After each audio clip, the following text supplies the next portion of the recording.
I could stop myself, but when I put my legs and my arms out, kind of like a starfish, to try and touch the sides, it expanded.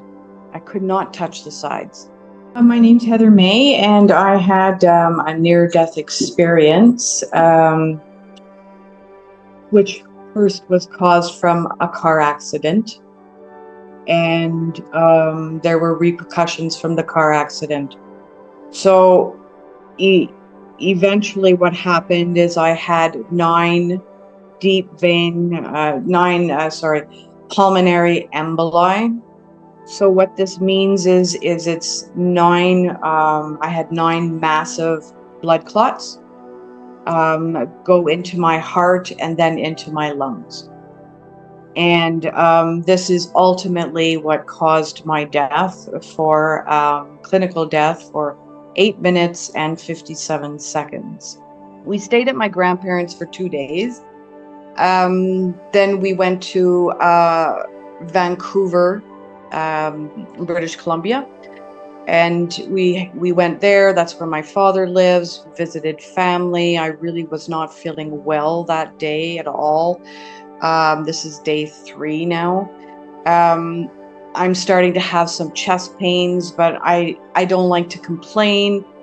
We were raised to, be tough, don't complain, just do your best, that sort of thing. So I didn't say anything. I didn't let people know that I wasn't feeling well when I was visiting with family. I didn't say anything. And then I was supposed to go to a dinner party. My father took my daughter to babysit. I went to a dinner party and met up with my fiance at friend's place, and I was not eating. The host had felt, did you not like your meal? And I said, no, it's not that. I actually don't feel really good right now. Eventually it started to feel so bad. And what I mean by so bad is it was hard to breathe. So I was like, hard to breathe. And so I had gone to the washroom, and I felt a foreboding feeling like something's really wrong with my health. Something's really wrong here. I was starting to feel if I didn't go and announce that I need help, I was going to die. We went towards the Canadian border. And, we had to stop. We had to speak to one of the agents. I thought, oh, this is my chance. He's going to see that I'm not well. Maybe I'm going to get some help. He did point to me, but I don't know what my fiance said. He said something and he waved us through. This is the time now I'm feeling doom, that there's no hope now. I'm going to die. I'm never going to get help in time. And the pain was high. I'm feeling fearful. I'm young. I don't want to die, but there's nothing I can do. And eventually what came over me was an incredible calm. I don't know where it came from. Maybe it was because I think I surrendered to the fact I was going to die. Because the death, when you feel like you're going to die, is a very powerful feeling. Very, very powerful feeling. Then there was the fear, and now it was kind of like the surrender. I'm surrendering to it, into the fact I'm going to die. There's no help to come. My fiance was driving very fast. I do remember that. He went through an S-turn, and I was kind of jostling around the car a little bit. The chest pain was so bad by this time. So bad. I screamed, but only in my head. And I must have slumped forward because I saw the interior of the car, all the leather, the leather design. And I was up close to it, and I thought, why am I so close to the dash? I didn't understand. I didn't, I guess I had passed out, slumped forward. I don't know at this stage, but I'm very close to the dash, and I can see the design of the leather and everything. And this darkness started to come from like a little above, but like this. It started to come slow, very slow, like it had a sound to it, like a very soft, almost like the sound of a light breeze, but there was no breeze, just the sound. And very, very soft. It came more and more and more, this blackness, until it was all I could see was a tiny little, out of a little tiny hole, everything else was black. So I could see the interior of the vehicle, but just a very tiny little bit out of this little hole, and then that was gone. So from there, I ended up in this, I didn't know what to call it. I call it the abyss, because I don't know what to call it. It was a place of extreme black. It's a darkness so incredibly black, like nothing we have on the planet, nothing we could ever relate it to. Not a single anything. And it seemed like it was vast, and I was by myself. I was all alone in this place, and I was not afraid. One of the best things is I had no pain. All my pain was gone at this stage.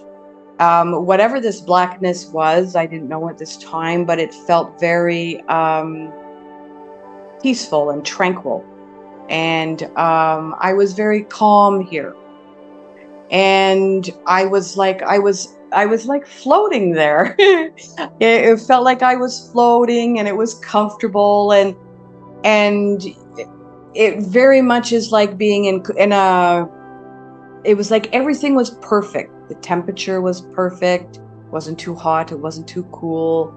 I'm floating, I'm completely supported. It was like if you go to a very quiet lake and nobody's around, and you close your eyes and you just lay on your back and you float in the water. It's very much like that feeling. Very soft, it's very gentle, it's very peaceful, very, very tranquil. I felt safe. And I was trying to look around. I didn't see anything except way in the distance.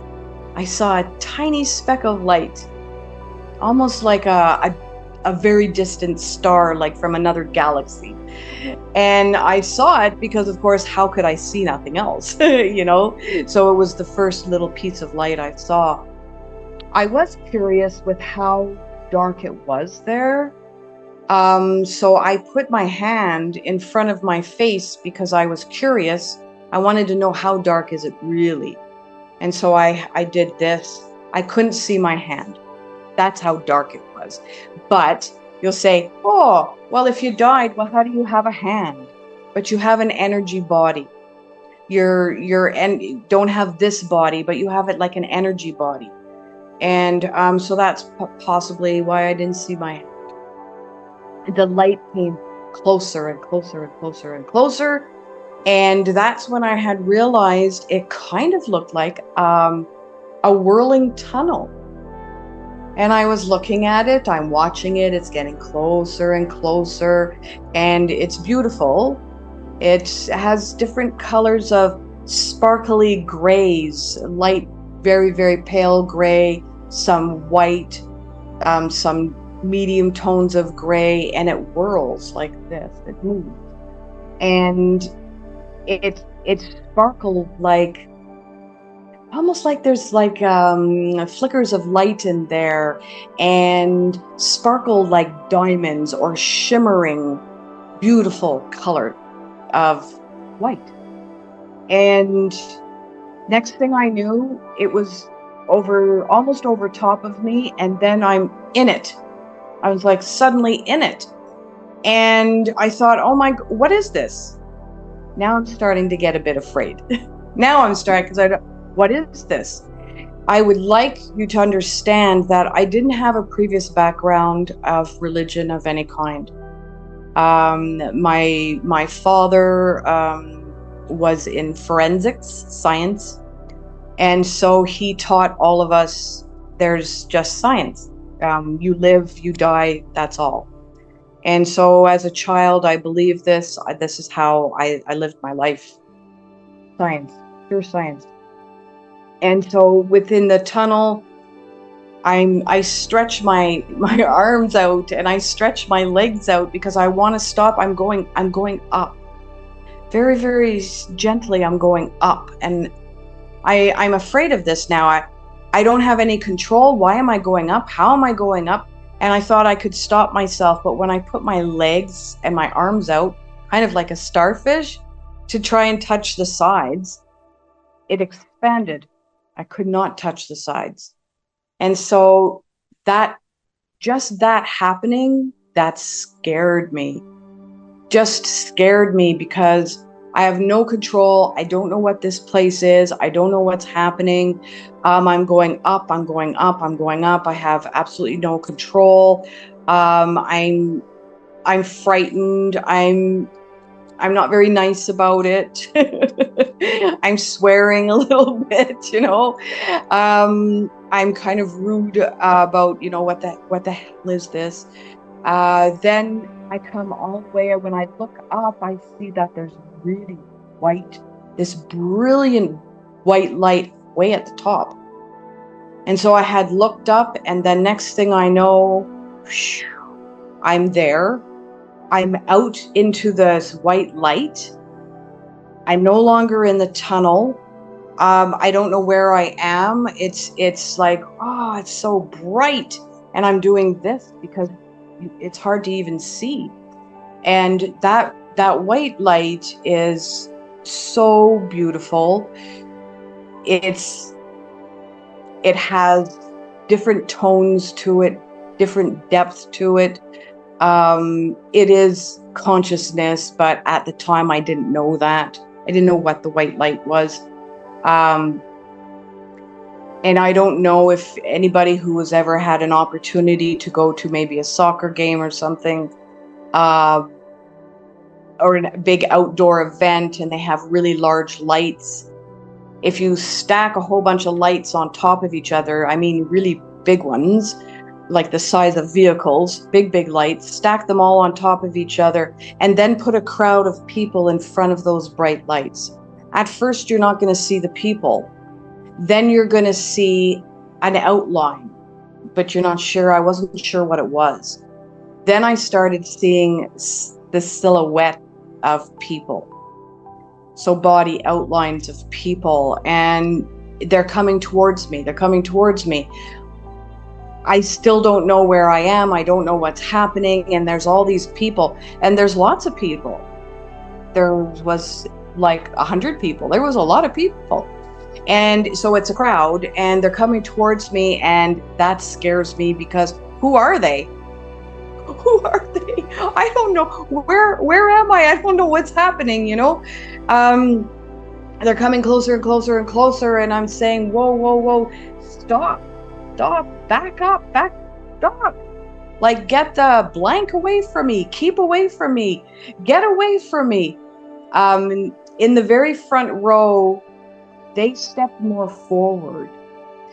This was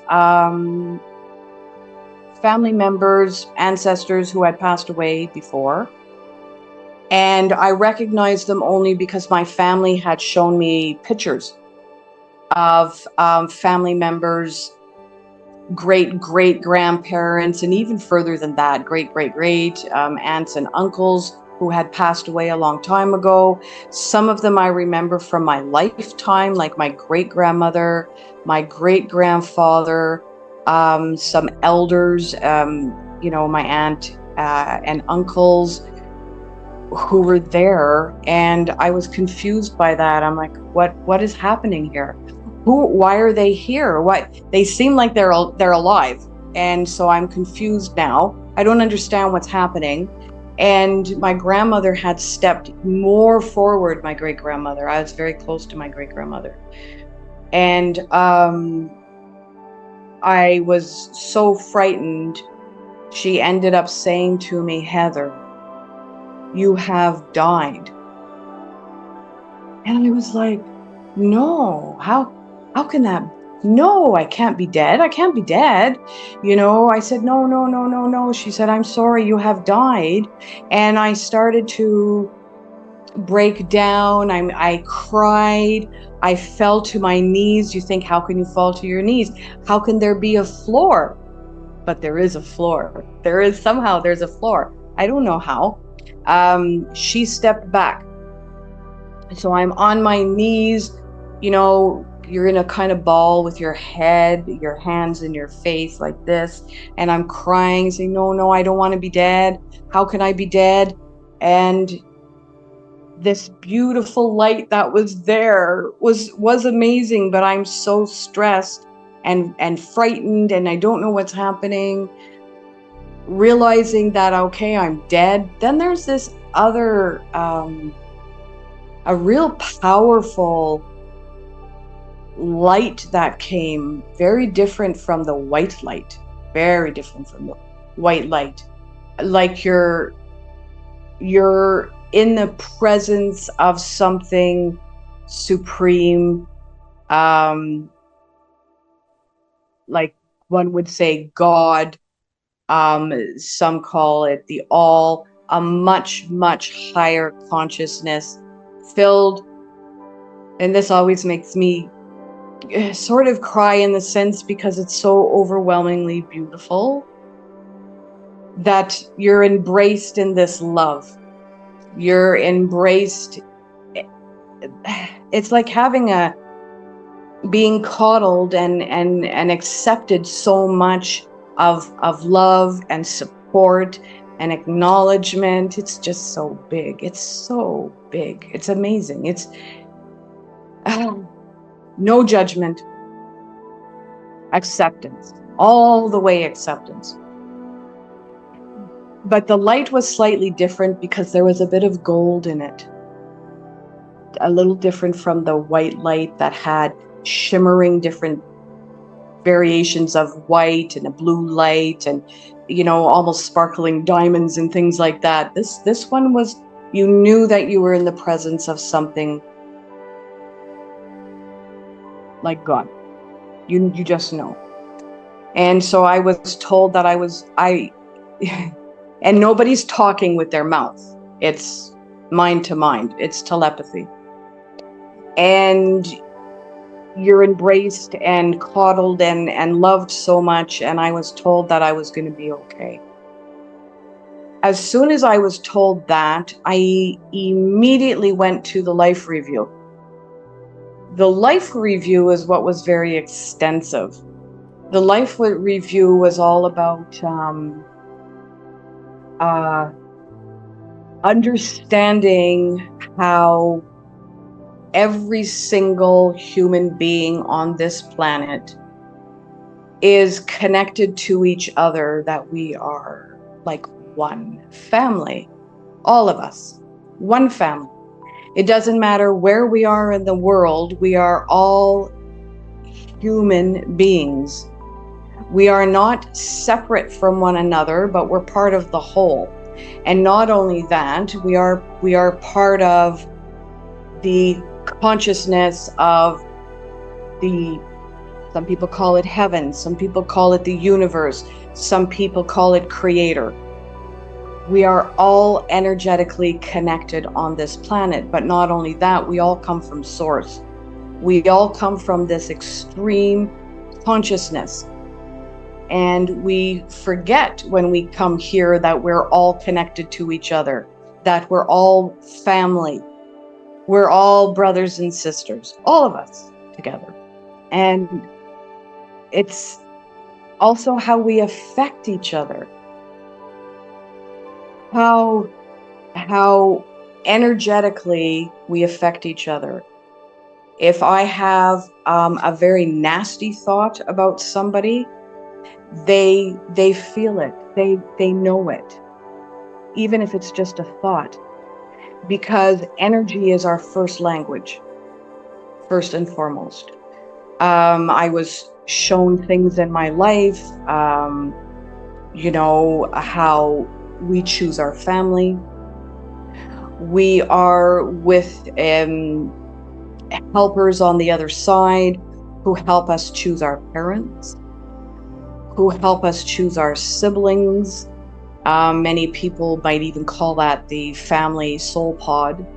It doesn't really matter. On a soul level, you know your parents from before. On a soul level, you know your siblings from before.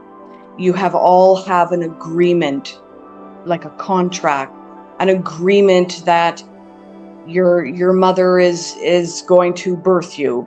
You're made up with your parents, and there's certain things in your life, not everything, because we do have free choice, but there are certain things that we write into experience, because our whole reason of being here is for the process of evolution of the soul. We are to be here to remember. We are to be here for self-management. We are to be here actually to understand polarity. So what I mean by that is there really truly is the shadow side and the light side. There's two sides here. You're not going to get that on the other side as a soul, because everything's perfect on the other side, which is why we come here. Earth school is one of the hardest schools, and for a soul to evolve in the understanding of self-management, understand emotions, understand how to manage emotions, understand how to connect with people, sort out trauma, how to communicate even under duress, how to solve problems. This all actually enhances the soul, brings knowledge into wisdom. And so that's why we come here. Like I said, not everything we experience is due to us choosing it. Some things, yes, not everything. Where we're born, where in the world we live, yes. Sometimes tragic things that happen to us, yes. Is it every single thing? No. Sometimes terrible things happen to people because someone else made a choice, so we have choice. Every day that we get up, we choose every minute of the day on how we're going to interact with ourselves and with other people. And so when I'm in my life review, I'm being shown exactly how I would interact energetically with people. So if you can imagine, the life review is like, it's not like a movie screen. No, I'm in it. I'm submersed in it. I'm the watcher.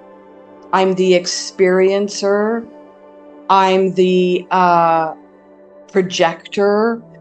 I'm experiencing emotions from all sides, from everybody, whatever was happening. So if you're having if there's an argument with somebody, I would feel how I felt during the argument, but I would feel how they felt during the argument.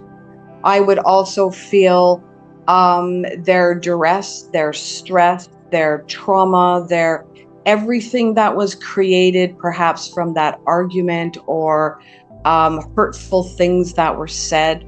I was shown that when we communicate verbally, that has every vowel, consonant, every word has a frequency. We receive that frequency into our frequency, our energy fields, our energy body, our physical body. We take it in. We can even absorb really beautiful things that people share with us, or our experiences. We can bring beautiful things into our bodies, but we can also bring very hurtful things into us. So if somebody says, you know, you're a real horrible person, I don't like you, you're a real horrible person, we bring that right into our body, into our heart, into our cellular levels if enough people have said such harmful things to us.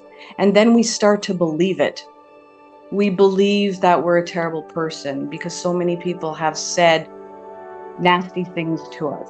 Or people have raised us in meaning that, oh, you know, you can do anything in life. You're smart, you're conscientious, you're a positive, you're a good person. We take that in too, you know, and we take that into our belief structure. We take that into our cells, and that helps us rise. But when people are always hurtful and creating emotional trauma, psychological trauma, that keeps us down. That's damaging and energetically to us, right to the cellular level. Was all the wars, which I found very difficult to watch,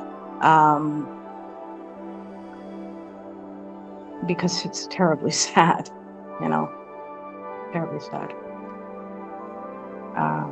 Just a minute. And how we affect each other, how we'll war with each other for land, for money, for food.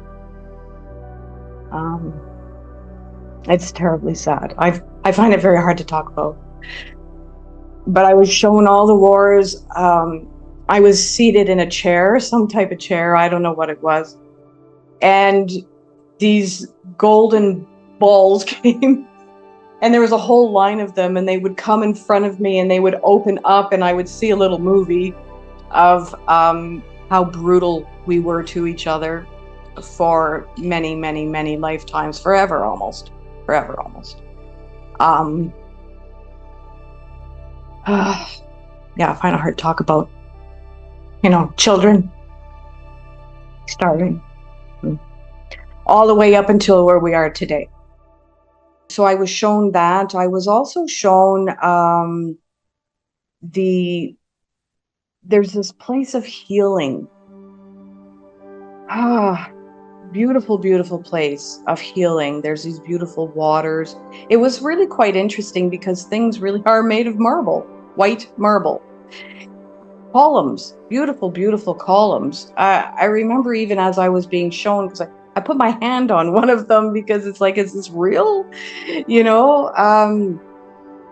So when we've lived a lifetime, and sometimes for some souls, the lifetime was very, very harsh, very, very hard, traumatic.